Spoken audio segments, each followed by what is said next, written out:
I wanted to show you what's in the garden and what plants are in dormancy right now in the summertime and what plants are okay.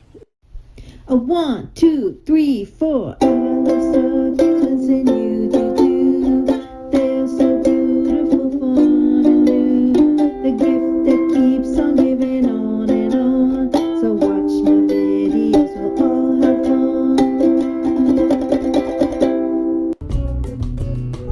And if you're interested in this visit, go check it out in my new YouTube channel, Silver Fox Army.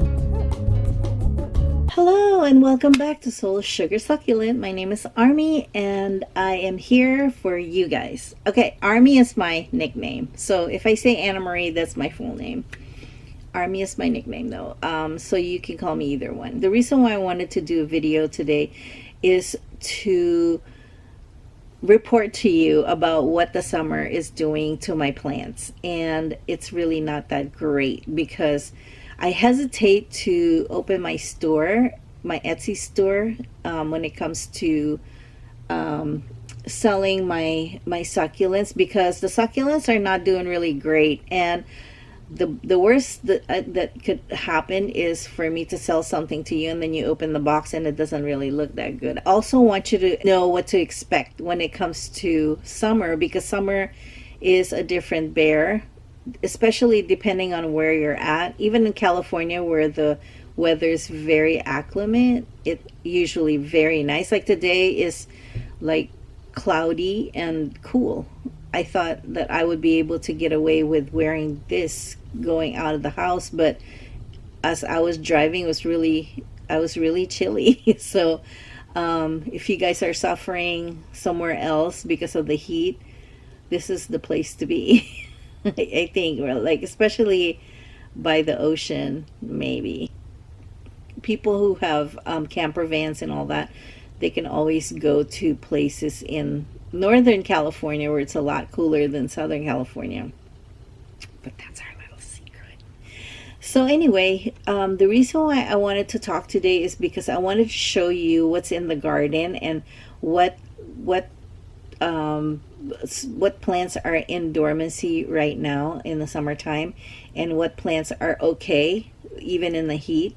I mean, they're okay, but you can tell that they're kind of shriveling, or not even shriveling, but you can tell that they're not as plump as they would have been, what they would be during the winter time, or the springtime. But they're still doing great. Like, there are succulents that are like that, and I'm gonna show you. I have a video where I show you like what plants are in dormancy during what season. Most of the echeverias, the really thin-leaved echeverias, are kind of the ones that are having a hard time in the heat. There are echeverias, like soft-leaved echeverias, like I forget which one. I think it's the Caribbean that I planted underneath this this big round planter with a girl on top. It's underneath, so it's doing great because it's not getting a lot of sun. It's getting really bright light, but it's not getting like direct sun. What happens is that if you water your succulents during the summertime, it's like, don't do it. Don't try not to.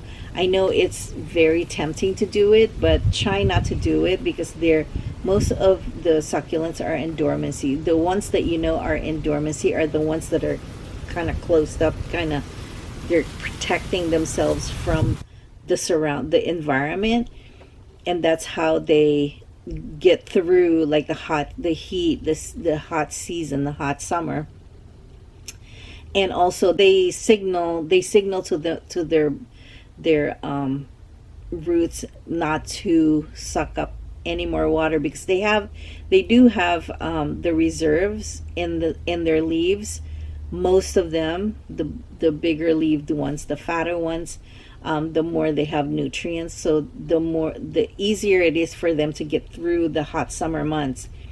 But the ones that are not, they actually stop drinking water. So, but if you keep giving them water, and like a regular watering, you're not, you're mindlessly like just watering them, they're actually gonna rot. And that's happened to me. I think my blue sky, that's what happened to me. It might not have been the insects that killed it, but the insects were there because it's attracted to the rot. They're attracted to just whatever organisms are in there. So that's why during the winter time and the months where I should fertilize, or the months that I do fertilize, I fertilize with worm casting, because the worm casting puts strength in the cells so that they can get through like whatever environmental attack they get. So like mealybugs, like pests and stuff like that, when they, there's something in the worm casting that when it's absorbed by the plant, the mealybugs don't really like it. And I think that's the reason why I don't have a lot of mealybugs. I haven't had a lot of as much mealybugs as I had before, even if there's more succulents in my front yard and my backyard. Also, the mealybugs, it repels the mealybugs because there's something in the makeup of the worm casting that they don't like. It's like acid or something, I don't know. But also, when you water your plants and the water sits on their leaves, it's like a magnifying glass. When the sun hits it, when the sunlight hits it, it burns. So you'll see some of your leaves burn if you're watering in the morning, especially, and then there's some droplets of water that's left behind on the leaves. Then, ooh, that just burns your plants, and that's happened to me. Why? Because in October is when I planted a lot of the stuff that's in the front yard, which means that the roots are not established as much, so they're still very sensitive.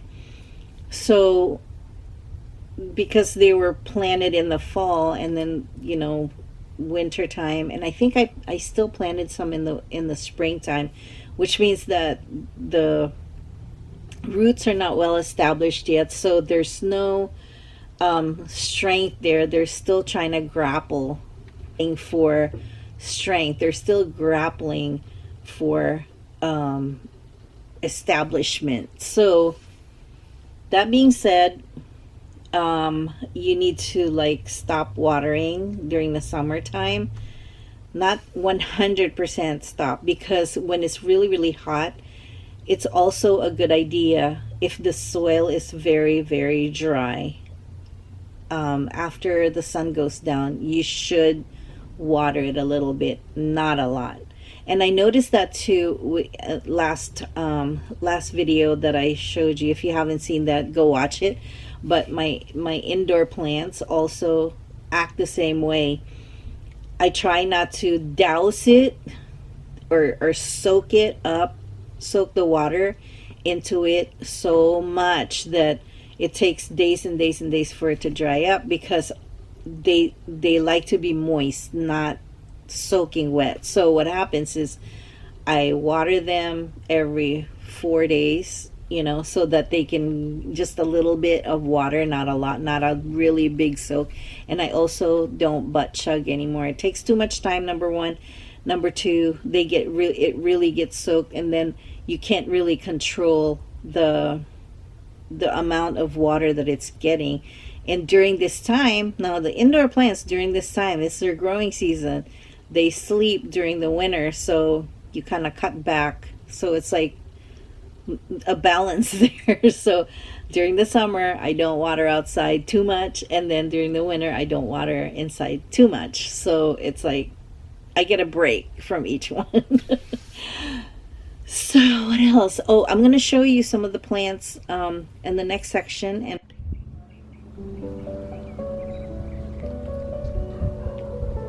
this one is, I don't know, kind of crunchy, but the rest is okay. The kiwi, pagodas. Yeah, so Calandrias are okay.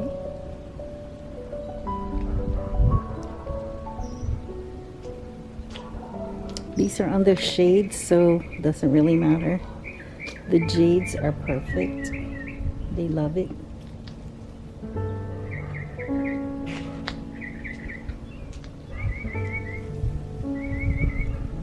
Okay, this one is perfect for the sun.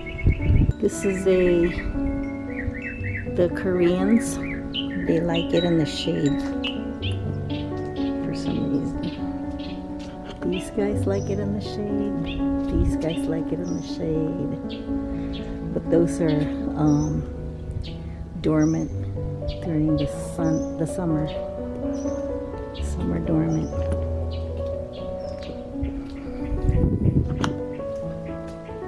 This definitely, the Jennifers are definitely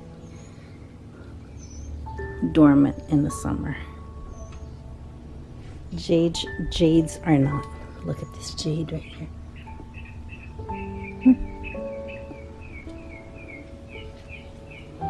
These are all in the shade, so they're cheating. Okay, so over here in the front though, this area right here is all in the shade, so I mean during the hottest part of the day. Although these ones in the front are not.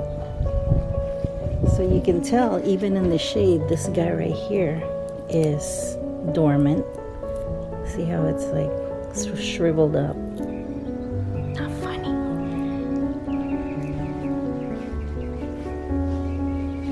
So yeah, they don't look too hot during the summer.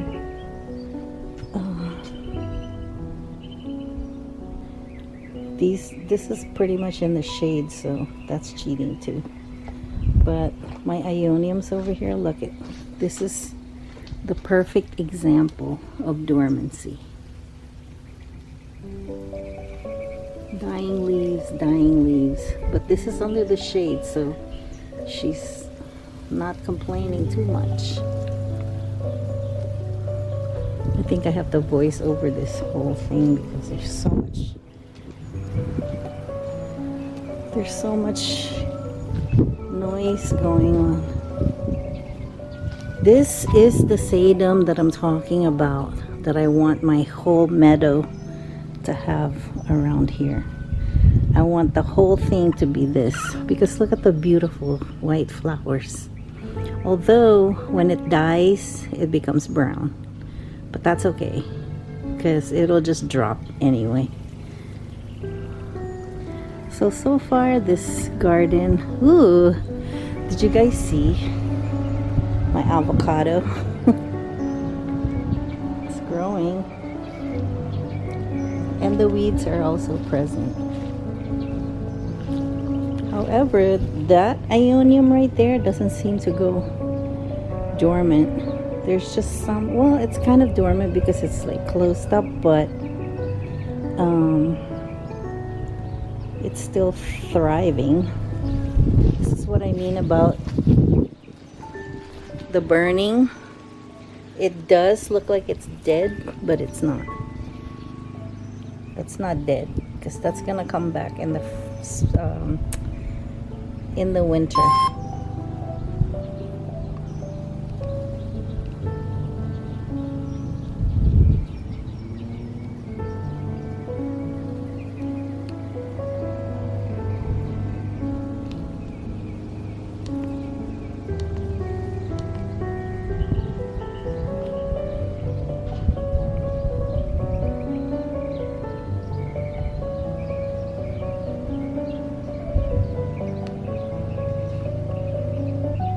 And I hope that you guys love it, and if you do, please make sure to like this video, and make sure that if you're not subscribed, please subscribe, and please keep coming back every week for a new video. Make sure you click the bell so that you can, I mean, does the bell really work? I don't know. You know, maybe just remind yourself. Maybe if you keep liking it, it'll just show up on your feed. But make sure that you subscribe, because if I think you get more recommendations, or it shows up more if you're subscribed. I think that's what happens, is you subscribe and then you like the video, and then the next time it pops up, I'm there again. So hopefully you guys like it, and off I go to my vacation. And I'm gonna try to keep putting out videos even if I'm on vacation, so that you guys will have me every week and there's no break on any other time, because I already took a break. I know you know that. All right guys, love you guys. XOXO. Bye. See you next time.